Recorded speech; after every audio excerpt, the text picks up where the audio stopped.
All right, everybody. We are back with our Mandalorian review episode, and we have seen episode 6, The Tragedy. And I knew when I saw the title, it was like, something, yeah. something bad is about to happen. The titles says it all. So when the episode starts off, the Mandalorian, Din Djarin and Grogu, they are heading towards the planet that Ahsoka Tano told them where he should go to test his powers and hopefully someone will actually see him. It's like I, he's sending I, like a SOS out to the Force. I actually liked a lot when Jin Darren was was it Din Djarin? Yeah, was on the ship with Grogu, and he kept going like Grogu, and then every time he popped up, he started laughing. I was like, wow, he is never giving Grogu up. Yeah, That's his son. that is his son. And the part that also was a little puzzling to me was that Grogu didn't communicate with Ahsoka that the reason why he's infatuated with the ball was because there's a tracking device in the ball. in the little I didn't even think about that. in the little metal cylinder. Yes, Yeah, that's the whole reason why he's been after the ball for the past couple, or the metal cylinder past couple of episodes. There's a tracking device within it, yeah, and that's why he was in holding on to it. I guess they must have skipped that part in their forced conversation. yeah. But anyway, so we get to the planet, and Grogu goes and sits on this rock, and as he sits on the rock just lights up like a Christmas tree. And I believe he's having another force conversation or force Vision. vision or whatever. It's almost he's in a trance, and Yep. the Mandalorian cannot communicate with him or have any or speak to him in any which way. And he looks up and he sees a foreign ship to him, but not a foreign ship to us Star Wars viewers, Oh, because we know that ship. We we know all that know ship. that ship. It is Slave One, Here it the is. ship of Boba Fett, the Yeah. original Mandalorian to us Star Wars fans. Yes. Mhm. And he immediately runs to grab Grogu, but there's a force field around it, and it propels him back. So he goes, you know Well, what, Din Djarin. Din Djarin tried. Jaren? Yes. Then Jaren tries to get Grogu out because he's not sure of who is on the ship, and what their intentions are for them. So he Yeah. goes to grab Grogu, and his force field more or less throws him off. So he goes, you know what? I'm gonna go investigate, and I'll be back. So Mhm. he goes off to investigate, and who hops out of the ship? But Boba Fett. And Mhm.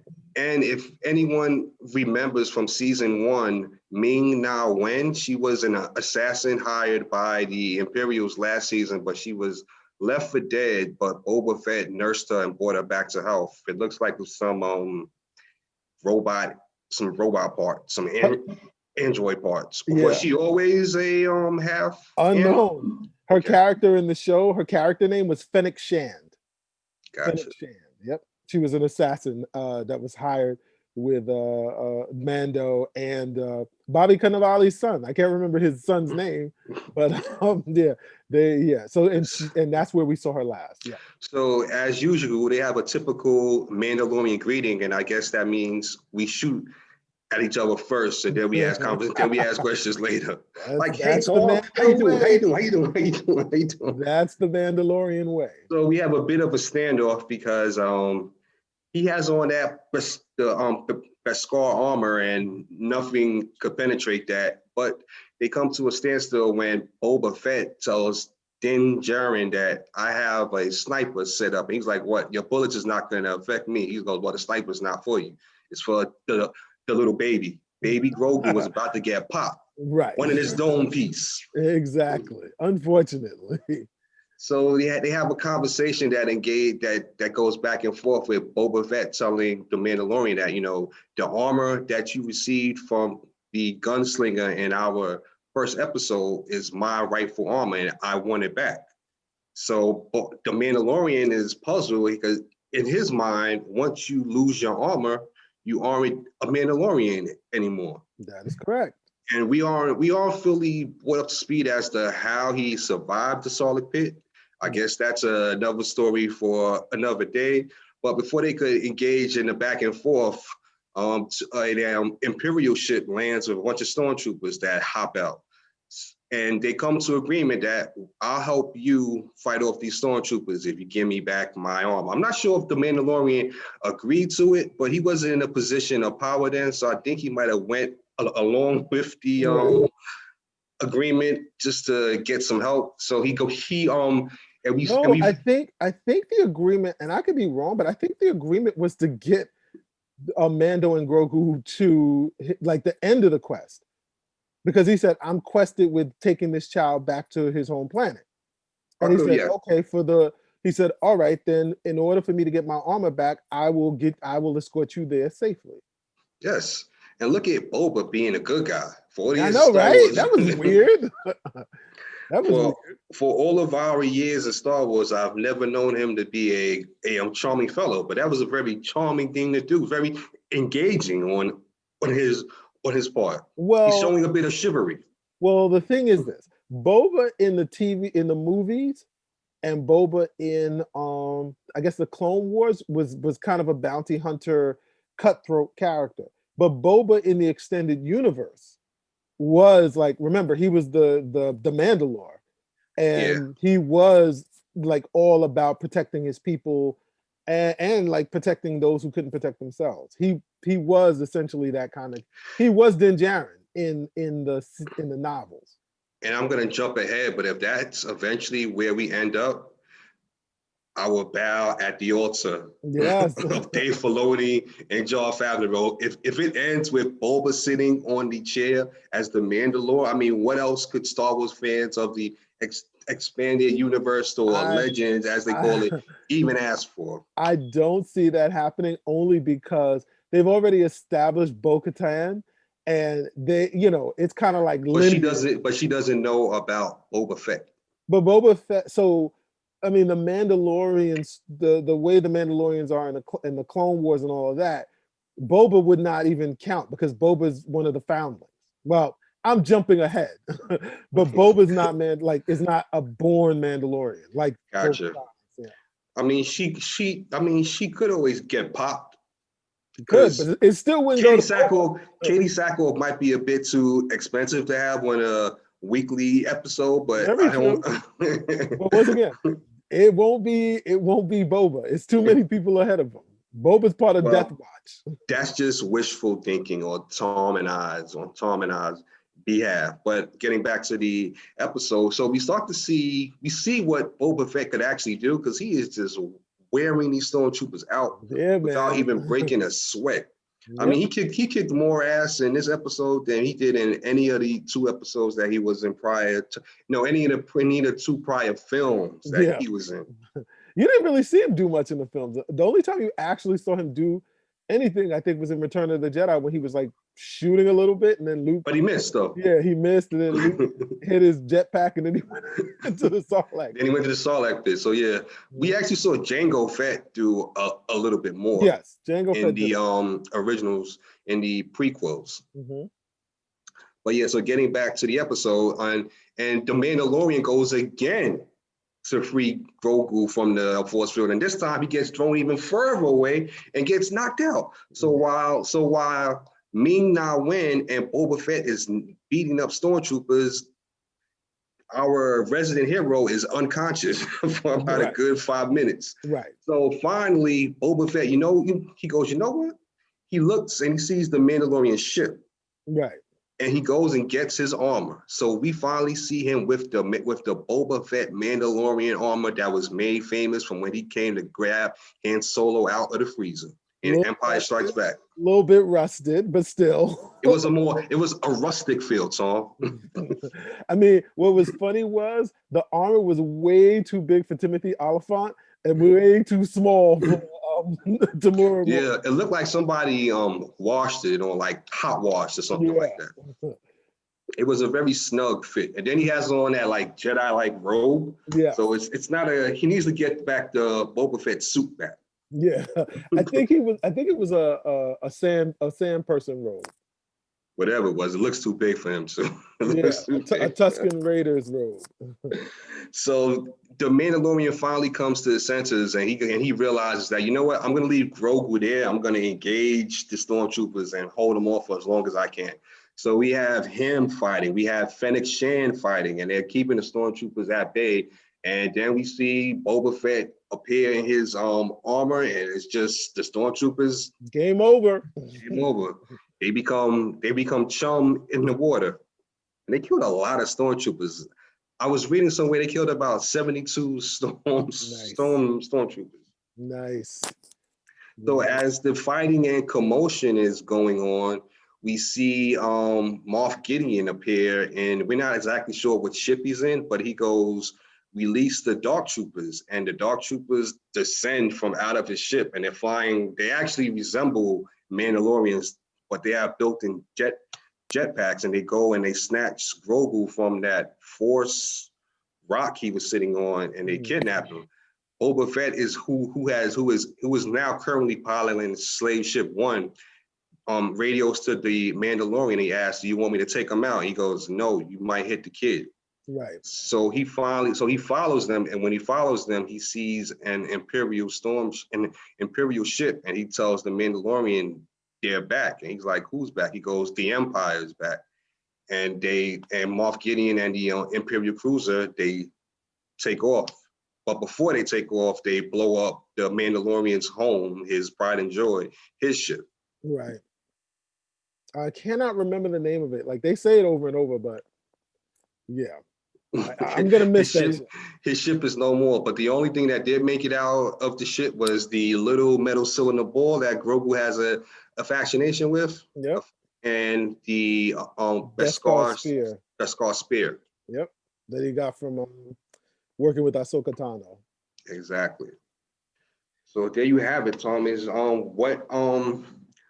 What are your likes and dislikes from this episode?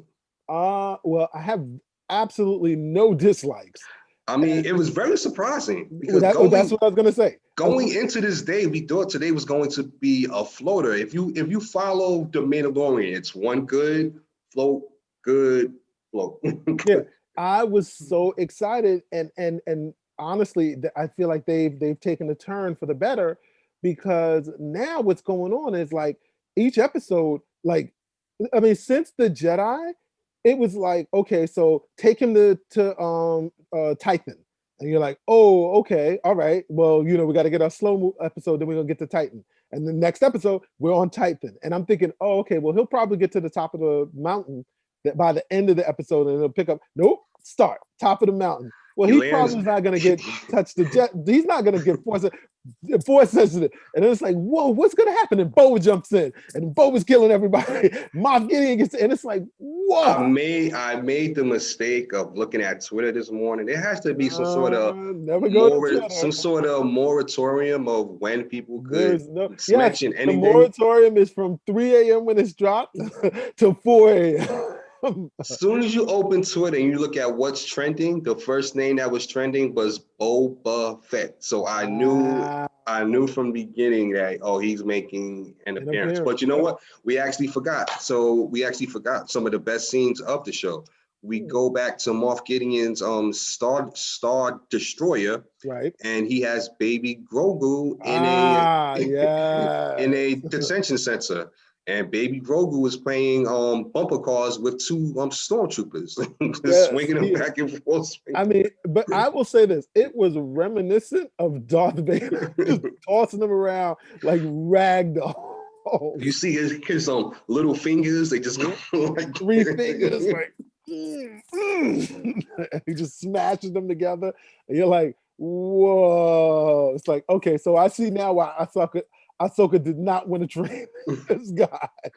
But for some odd reason, his force powers aren't unlimited. He's still, I mean, technically he's still a baby. I mean, a toddler. And so, you know, he's not Yoda, who's 800 years old. He's a kid. He's 50 in his speech, and he's 50 in our years, but realistically speaking, he's probably no more than 5. Yeah. 5 in his species years, 50 in our species years. So yeah, I mean, he will. I mean, it's not. He probably won't be like all powerful for another like 100 years, maybe. Yeah, That's crazy because that's why he needs the Jedi to train Grogu. I mean, Grogu seems like he doesn't want to leave Jin's side. Um, Din's side, but it's in all honesty, if Din Djarin is human, he won't be alive to make sure Grogu grows into like someone that doesn't hurt people. And so that's how come it's kind of like, okay, so where is this going? How is this going to work? He needs to find a Jedi. yeah. Because Grogu powers left unchecked. We saw And what happened with a 5-year-old. a 5-year-old that needed some milk. Yeah. So that was, I mean, this episode, like, I don't want to say it was better than the Jedi, because the Jedi was something we were waiting for Boba Fett, and we got Boba Fett. We got a Boba Fett beating everybody up without the armor and then totaling them when he got the armor. But I think I was more excited at seeing a live action Ahsoka. But this one, I mean, but this did not disappoint. And if I had to rate last episode with 5 water coolers, I'd rate this one just equally with 5 water coolers.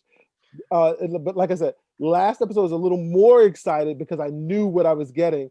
This one, I was just blown away by being surprised.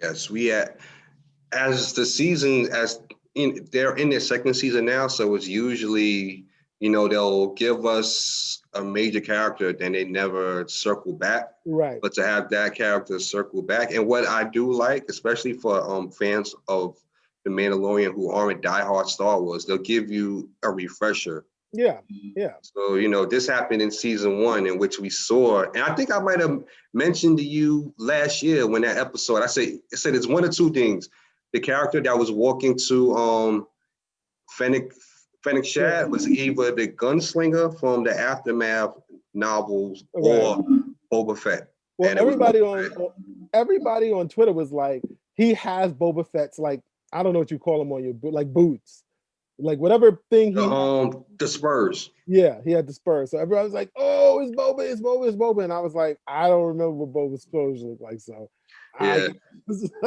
Tom is not looking at Reddit's Boba Fett's feet. Yeah. So I didn't know, but yeah, I mean, I love that they don't really leave loose ends. They don't really they don't really just do something and never follow up with it. So I'm appreciative. And John Favreau, Dave Filoni, and Robert Rodriguez, he directed this episode. Robert Rodriguez, yes. Yes. They Ryan Johnson, are you paying attention? They showed you how they showed you how to actually appreciate a Star Wars legend and not make him look like a feeble old man. And this is what, like, think about, like, I know we always bring it back to the new trilogy, but think about how many more people would be in a good feeling if they had that Luke Skywalker scene that they were dying to see, where he just pulls out his lightsaber and just knocks out 70-something stormtroopers, all by himself. Yeah, I mean, yeah, we were dying for that, and they didn't give us that. Yeah, they did not give us that. I mean, I would say this. I would agree with you. I would say, Ryan Johnson, take a look, because you don't have to burn everything. You don't have to go, I'm just going to get rid of everything so we can start again. John Favreau and Dave Filoni, they are embracing it. Yeah, they like, because everything we're seeing is new. It is the jumping off point from what we've had before, but everything we're looking at right now is new. It's not like, oh wow, let's just kill off Boba Fett and let's just kill off all Ahsoka. Let's just kill everybody and let's Mandalorians are like traveling clowns. Yeah. It's like, wait, whoa. Whereas if you are looking at it, always compare. I always bring it back to a house. Whereas I felt Disney bought this sprawling mansion, 6,000 square feet, backyard and everything, but for some reason they are living in the kitchen. Right. You know, it Right. felt like with the new trilogy, they were trying to put all the paintings and all of by paintings I mean Luke and Han and Yeah. Leia. They were trying to put them all in the basement, whereas John Favreau was no. We're going to appreciate our elders, our history. We're going to put these paintings up on the wall so you Right. see them as soon as you walk in. Right. And I mean, I think like the Sebastian Stan thing is getting some traction. I don't know, but If anything, I don't think that's happening unless John Favreau is like a secret ninja, just no, pulling that's shit not out of. happening this season. Yes, What I've heard is that like at this point they're saying like if Mark Hamill, gives his approval, then they might might let it happen. But that's not how studios work. Studios don't care if you give your approval or not. they're But like, I hey think it's Mark, getting traction. I think the Sebastian Stan playing a younger Luke is getting some traction. And it's I'm gonna be like, excited about that. gonna be Because like we Mark. get that Luke. We'll get that Luke that really knows about the Force. It's like, yo, Mark, you want to take this Instagram picture with Sebastian Stan for $500,000? Sounds good to me. Sounds good to me. And I actually tweeted about this today. I said, Star Wars needs to treat Dave Filoni like a gangster, and whatever they want to do, anything with Star Wars, they need to check in with him first. They And should. if He's the gatekeeper. they should run. It's like when you're in a gangster's town and you're not sure how things are done, you have to check in with that gangster and ask him if this is all right. Yeah. Star Wars needs to treat Dave Filoni like that gangster and say, Star Wars is Dave Filoni's block. And anything that's going to be moved on his block, you have to check in with him first and see if it's all right or if it makes sense. I completely agree. Last thing is you saw at the end when Din Djarin goes to Cara Dune, who's now Tommy's favorite character. He goes to Cara Dune, and she is now like a sheriff of the town she was in, sanctioned by the New Republic because she had her little badge with the little stripes on them or whatever. And he says that he needs a prisoner because this prisoner knows the ins and outs of like the Imperial weapon arsenal and stuff like that. And we see a holo of Bill Burr, who's returning as Miggs Mayfield. So what I'm really, really excited about is that it looks like when we get back, like these next 2 episodes is going to be a super team up of people from last season and people from this season. I'm praying that we actually get more Ahsoka and Bo-Katan. Oh, I think we are going to have to.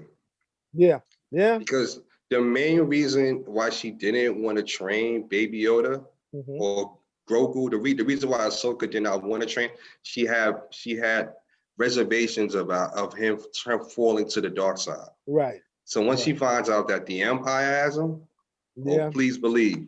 She's on her way. Everybody's going to be on their way because they can't have that. They can't have another like Emperor or Darth Vader enforcing. And Bo-Katan is coming because she wants that dark saber. Yep. All right. So we're gonna have a bunch of Mandalorians and lightsabers out the ass in the final 2 episodes. I didn't know John Favreau could do it, but he topped season 1 in just without even getting to the finale. He's already topped it. Yes, by far and away, I feel about the Mandalorian the way I felt when I saw the first Force Awakens trailer. Yep, exactly. It's like that excitement. Yes. So there you go. We both are super excited about The Mandalorian season 2, episode 6. And I mean, I can't wait for the final 2. I know they're going to be amazing. Same here. Thanks, everybody. See you next week. You've been listening to Two Brothers at a Water Cooler with Mike and Tom, produced by Jamie Fernandez and Peter Bune. Rate and review this show on Apple Podcasts, and you might find your review in a future episode.